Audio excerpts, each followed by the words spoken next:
Deze squammaker in Bolt kan op het stuit krijgt zo'n beetje de kop op het wetter houden. De prijslist is al een schofje klein maken en de laatste oorlier net meer wijzigen.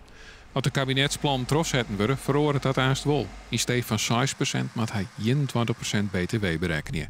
En zoks blijft net zonder gevolgen. Voor het bedrijf komt het net goed. Als ik bestuur dat nou in de regel het werk wat wij hier aanboden krijgen en wij werd in de zomertien mee met het wan, als het wat warmer weer werd, dat is eigenlijk al van die aard dat we kennen krap aan de kosten dekkend kunnen we werken.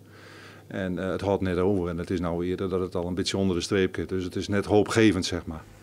De praktische consequenties binnen makkelijk uit te rekenen. Ik ben op stuit bezig met een paar sandalen om daarna beschermzooltjes onder te doen voor mevrouw. Dus die zooltjes die kosten normaal, zitten wij op de reparatie zitten wij op zoontje 95.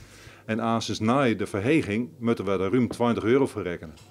Ook de horeca is schrokken van het voornemen van het kabinet. Nou weet u, we hebben natuurlijk de accijnsverhogingen al. We hebben een heleboel prijsverhogingen al voor onze eigen rekening genomen. En het water staat gewoon aan de lippen bij een heleboel horecaondernemers. Dus die kunnen niet anders dan het bij de gast doorberekenen. En dan is de vraag aan u, wil u €3 voor uw biertje betalen? Maar de lijst met bedrijfstakken die daarnaast meer btw betalen moeten is langer. Ook de fietsenmakers willen rekken en de kappers. Nou, ik denk dat het de zwartwerkers wel wat in de hand spelen. Want die hoeven natuurlijk geen belasting te betalen. En dan is er net echt concurrentie meer, om het zo maar te zeggen.